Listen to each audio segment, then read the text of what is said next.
Hello everyone, welcome to molecule classes. आज का topic है distribution of electrons in various shell. Different different shell में जो outer most shell होता है उसमें कितने इलेक्ट्रॉन्स रहेंगे उसके बारे में आज हम क्लियर से पढ़ेंगे।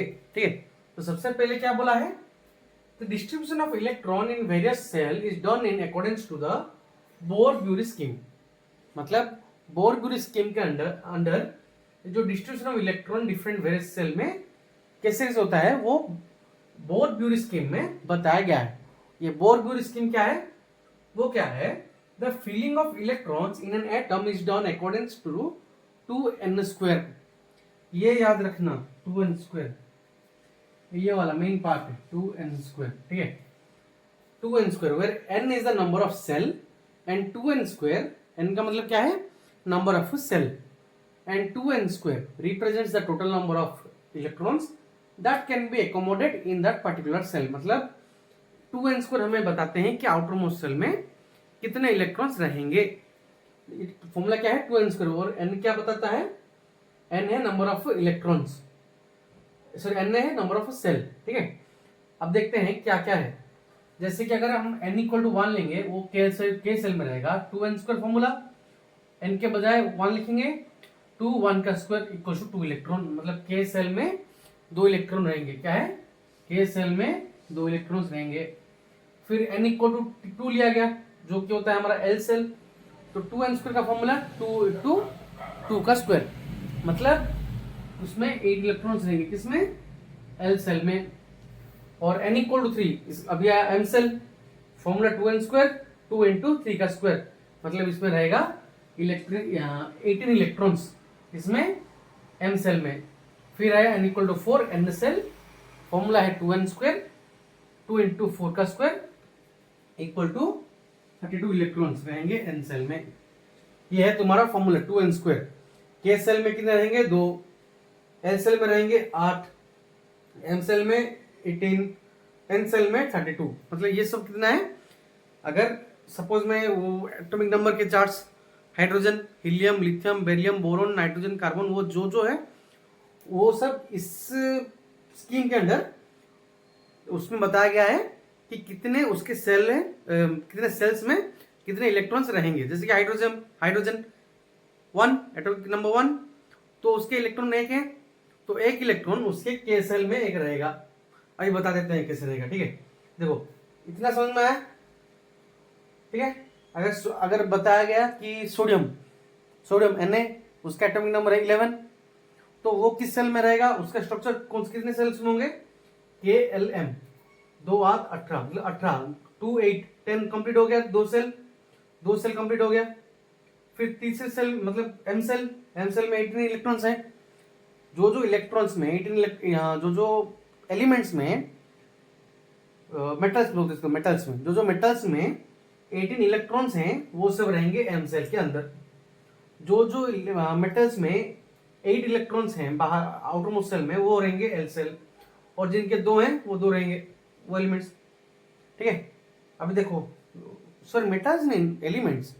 ठीक है, इसमें नॉन मेटल्स भी है ना। ठीक है, अब देखेंगे इसे पूरा क्लियरली, स्ट्रक्चर वाइज देखेंगे। देखो इसको स्ट्रक्चर वाइज देखते हैं। देखो सबसे पहले हाइड्रोजन का देखेंगे।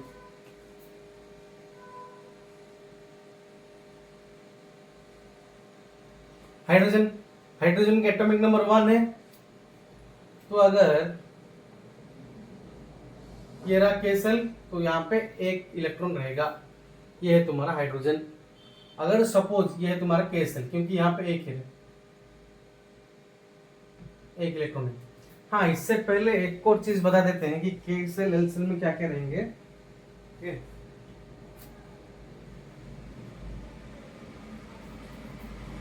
हाँ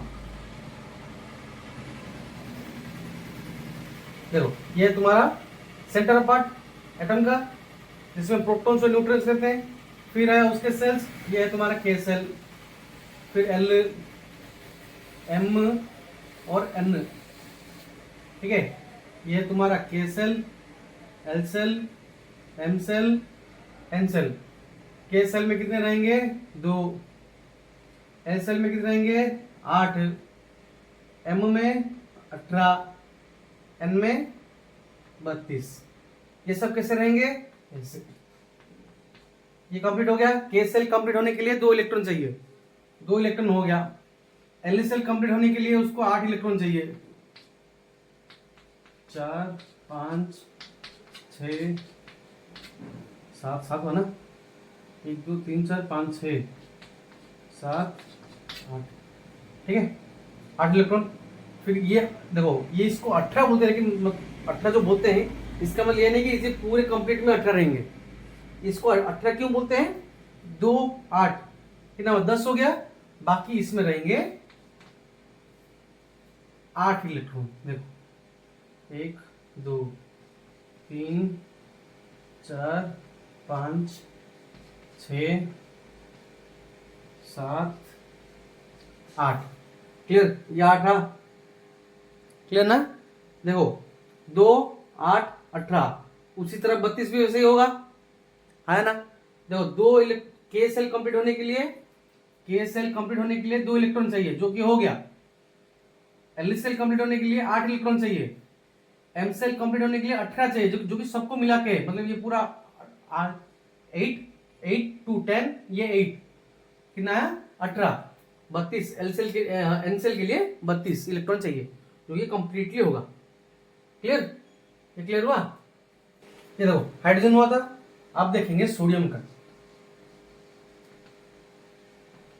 सोडियम का एटॉमिक नंबर कितना है? 11। तो इसके अगर हम के एल एम देखेंगे तो इसमें क्या होगा? के सेल कंप्लीट होने के लिए 2 इलेक्ट्रॉन चाहिए, एल सेल के लिए 8, एम सेल के लिए 8, टोटल मिला के 18 होता है, नहीं 18 होता है। एम सेल के लिए 18 होना चाहिए। तो सोडियम का कितना है? 11 है। 11 मतलब इसका ये कंप्लीट होगा, इसका ये कंप्लीट होगा, और एम सेल में 1 रहेगा। ये है सोडियम का डिस्ट्रीब्यूशन, इलेक्ट्रॉनिक डिस्ट्रीब्यूशन, मतलब इलेक्ट्रॉन्स ऐसे डिस्ट्रीब्यूट होंगे सेल्स में। कितना? 2 8 1, मतलब एम सेल तक जाएगा वो सोडियम। कैसे? ये रहा सेंटर पार्ट, जिसमें प्रोटॉन्स और इलेक्ट्रॉन, प्रोटॉन्स और न्यूट्रॉन्स रहेंगे। फिर आएगा के सेल, के सेल ये कंप्लीट है। फिर आया एल सेल, एल सेल में भी ये कंप्लीट है।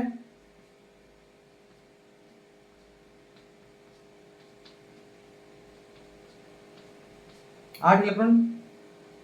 फिर एम सेल, जिसमें उसको 1 इलेक्ट्रॉन है, ठीक है, 1 इलेक्ट्रॉन। आउटर मोस्ट सेल में कितना रहा? 1 इलेक्ट्रॉन। क्लियर? सोडियम का एटॉमिक नंबर 11 है। अगर उसका हम डिस्ट्रीब्यूशन करेंगे तो 2 8 1 आता है। के सेल में 2 इलेक्ट्रॉन्स, एल सेल में 8 इलेक्ट्रॉन, एम सेल में 1 इलेक्ट्रॉन, जो कि ये रहा। के सेल में 2 रहा, एल सेल में 8 रहा, एम सेल में 1 रहा। क्लियर? इसे बाकियों भी कर सकते हो, ठीक है। अब आएगा एक वर्ड वैलेंस। एक वर्ड आया वैलेंस। ये वैलेंस क्या है भाई? वैलेंस क्या है? क्या बोला है? Every element has an urge to have 8 electrons in its outermost shell. In achieving 8 electrons an atom can gain और लूज इलेक्ट्रॉन्स। मतलब क्या होता है ना, एक एलिमेंट अपने आउटरमोस्ट सेल को कंप्लीट करना चाहता है। सब हर कोई, देखो एक एटम, वही एक एटम के बारे में मत सोचो, तुम खुद के बारे में सोचो। तुम्हें सब चाहिए, हाँ या ना? सब सब चाहिए, और सब परफेक्टली चाहिए, कुछ टेढ़ा मेढ़ा नहीं, कुछ ऐसा कुछ नहीं, पूरा चाहिए, परफेक्टली चाहिए। वैसे ही एक एलिमेंट को क्या चाहिए ना, उसके आउटरमोस्ट सेल कंप्लीट होने चाहिए। मतलब पूरा आउटरमोस्ट सेल 8 होना चाहिए या फिर कंप्लीट होना चाहिए। तो उसके लिए वो क्या करता है ना, इलेक्ट्रॉन्स गेन करता है या फिर लूज कर देता है। मतलब किसी का अट्रैक्ट करके लाता है या फिर अपना छोड़ देता है। क्यों? क्योंकि उसको वो आउटरमोस्ट सेल उसको कंप्लीट करना है, उसको कंप्लीट करना है उसका आउटरमोस्ट सेल। इसीलिए वो क्या करता है ना, गेन करता है या फिर लूज कर देता है। और जो प्रोसेस होता है ना, ये जो लूज करता है और गेन करता है, को कितने इलेक्ट्रॉन दिया और कितने इलेक्ट्रॉन लूज किया, दिया और लाया, उसी को उसका वैलेंस बोलते हैं। और इस प्रोसेस को हम क्या बोलते हैं जानते हो? Electronic configuration. क्या बोलते हैं? Electronic configuration, the process in which the outermost cell is, sorry, in the process in which the electron is gained or loosed by the outermost layer of the element is called electronic configuration। और वो कितने electrons दिया उसको हम बोलते हैं valence. देख लेते हैं, देखो सोडियम का क्या है, सोडियम नहीं ले लेते हैं, ठीक है। सोडियम का है एटॉमिक नंबर 11, ठीक है, मतलब उसके आउटरमोस्ट सेल में 2 8 1 होंगे, आउटरमोस्ट सेल में एक रहेगा, है ना, एक रहेगा इलेक्ट्रॉन। तो उसको कंप्लीट होने के लिए 7 इलेक्ट्रॉन और चाहिए, है ना। अब देखो क्लोरीन ले लेते हैं, क्लोरीन उसका है 17, अगर उसको KLM से डिस्ट्रीब्यूट करेंगे तो 2 8 7 आएगा, आया ना। स्ट्रक्चर देख लेते हैं, देखो सोडियम छोटा सा देखो KLM, ये जॉइंट हो गया, ठीक है। देखो उसमें 2, इसमें 8,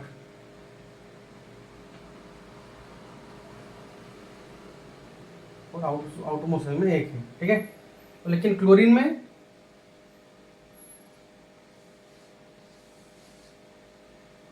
इसमें K में 2, L में 8,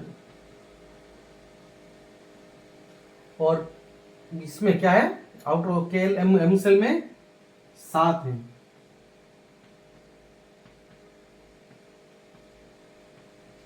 7 यानी देखो इसमें 1 है, आउटर मोस्ट सेल में 1 है, मतलब यहाँ पे कंप्लीट होने के लिए और 7 इलेक्ट्रॉन चाहिए, और यहाँ पे कंप्लीट होने के लिए इसको 1 इलेक्ट्रॉन चाहिए, आया ना।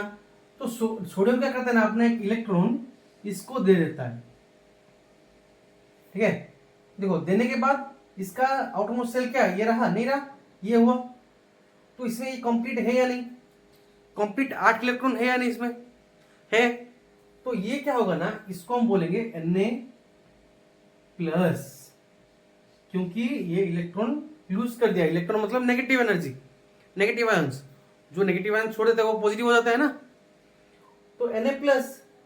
और ये क्लोरीन, क्लोरीन क्या क्या, 1 इलेक्ट्रॉन लिया तो Cl- हुआ, 1 इलेक्ट्रॉन गेन किया। यहाँ पे सोडियम ने क्या किया, 1 इलेक्ट्रॉन दे दिया, लूज कर दिया, इसलिए वो क्या हो गया, Na+ हो गया।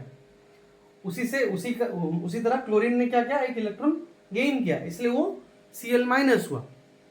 क्लियर, पूरा क्लियर। उसी प्रकार से कैल्शियम जो Ca2+ होता है, क्या करता है कैल्शियम, आउटरमोस्ट सेल से 2 इलेक्ट्रॉन दे देता है, ठीक है। कैल्शियम होता है, ऑक्सीजन देखो, सल्फर S2-, ये 2 इलेक्ट्रॉन गेन करता है, इसलिए 2-। एल्यूमिनियम Al3+, अपने आउटरमोस्ट सेल से 3 इलेक्ट्रॉन दे देता है, लूज कर देता है। क्यों ये सब हम क्यों करते हैं, क्योंकि एक एलिमेंट को उसके आउटरमोस्ट सेल कंप्लीट होने चाहिए, उसको लगता है कि मुझे कंप्लीट चाहिए, उसको लगता क्या है, उसको चाहिए अपना आउटरमोस्ट सेल कंप्लीट होना। वो कैसे भी करेगा, वो चाहे लूज करेगा या फिर गेन करेगा, ठीक है। ये है तुम्हारा distribution of electrons in various shell. Clear हुआ, पूरा क्लियर हुआ, कुछ डिफिकल्ट नहीं है, इजी में बताया हूँ, इजी वर्डिंग्स है, कुछ डिफिकल्ट वर्ड नहीं है, ठीक है। Sorry for the sounds. और अगर इसमें डाउट है, कुछ भी डाउट हो तो कमेंट सेक्शन में पूछो, वहाँ पे हम क्लियर करेंगे, ठीक है। तब तक पढ़ते रहो, बढ़ते रहो, और फोकस करो। अभी नया नया स्टार्ट हो रहा है, तो तब पूरा मन लगा के पढ़ाई करो, ठीक है। तब तक बाय बाय। साउंड्स के लिए माफ़ी, बहुत सारा सॉरी साउंड के लिए। हम डेवलप कर रहे हैं, टाइम लगेगा, लेकिन अपने आप सब डेवलप हुआ।